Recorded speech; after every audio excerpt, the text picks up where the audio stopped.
While diverse associations have fiddled with remaining colossal V8s into their lessened amusements vehicles, Mercedes-AMG was doing it years sooner, and it is the primary brand that has held tight to the turn date in that section.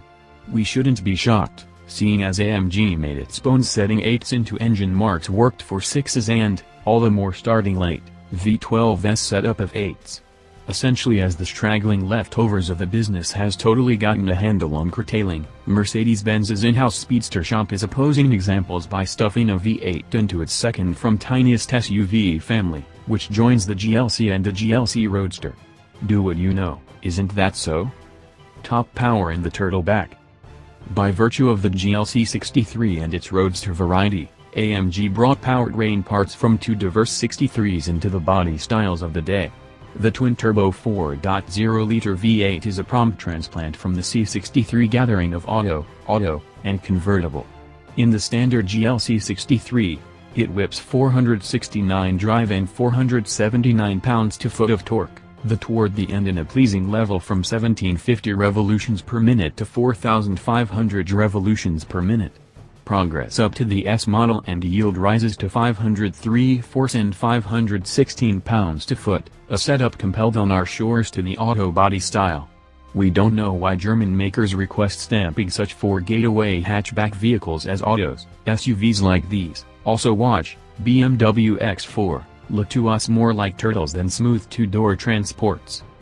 The other organ donor is the A63S Super Sedan, which contributes its 9-speed modified transmission and 4MATIC plus all-wheel drive system. A multiplate hold pack has the place and influence of a torque converter to confine move times and powertrain setbacks, while the grip pack front rotate coupler can pass on as much as 60% of open torque forward. Much of the time, in any case, the GLC63 is unequivocally uneven toward race-wheel drive, and we obviously felt that on our rain-soaked drive through southern Germany, especially in the GLC63S Auto, with its back wheels releasing up at an assuming speed through a bend, a slide also exaggerated by the country's True Blue Essential requesting winter tires come October. Such tires are broadly lousy in the wet. GLC63S buyers get an electronically controlled confined slip raise differential, while non-S models make do with a standard LSD. Dynamic engine mounts in like manner are standard affirmation. The one thing that doesn't hold on from the E63 is drift mode.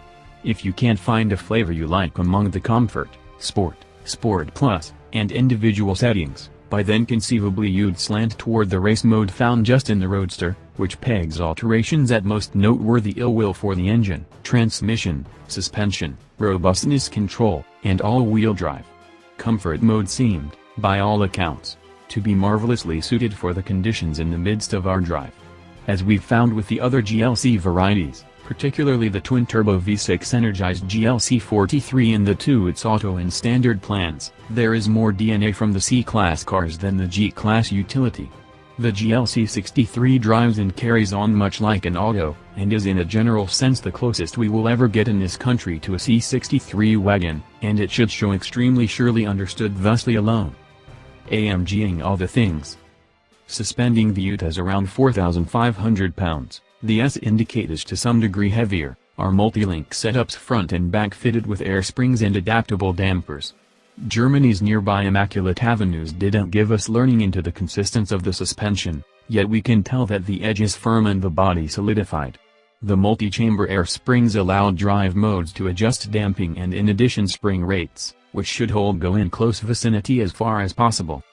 This most hollow mode 63 gets the vertical bar Panamericana grille that showed up on the AMG GT game plan a year prior, and it is correspondingly striking here.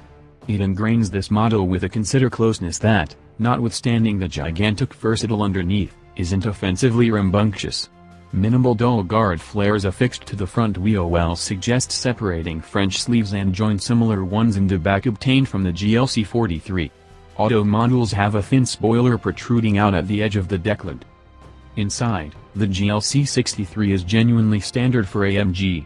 The S-show is perceived by a separating mark at 12 o'clock on the coordinating wheel, yet all structures get false calfskin arrange inserts. Carbon fiber trim is optional inside. There also is a carbon fiber outside package and an AMG night package with clean dual trim bits.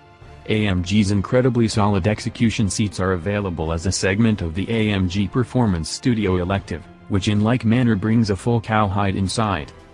The right latch detail for US models has not been set up, but instead the GLC63's Roadster that we drove wore 265/45R20 front versatile with 295/40R20s in the back.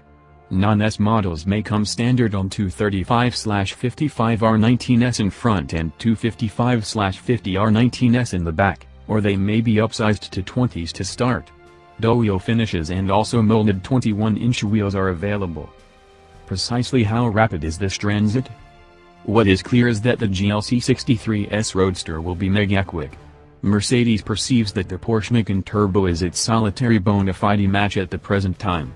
The Audi SQ5 and the Jaguar F-Pace are outgunned, entertainingly so, by more than 100 steeds. Regardless of the way that we don't address both of those, will soon visit the weapons for an update. The Alfa Romeo Stelvio Quadrifoglio should keep pace and may be at a deal when we get the GLC63. AMG claims the GLC63's auto can hit 60 miles per hour in 3.7 seconds, which is a comparable time we wrung out of the Macan Turbo with the performance package. We reliably beat Mercedes' evaluations by a few tenths, so we're expecting the base GLC63 models to facilitate the Porsche and the S Roadster to effect a 60 of like clockwork and dash through a quarter mile in less than 12 seconds. Most of this is helped by dispatch control, clearly. Those shivering for a bit, V8 energized SUV should hold up a few months. The three GLC63 models don't go set apart down until the second quarter of 2018.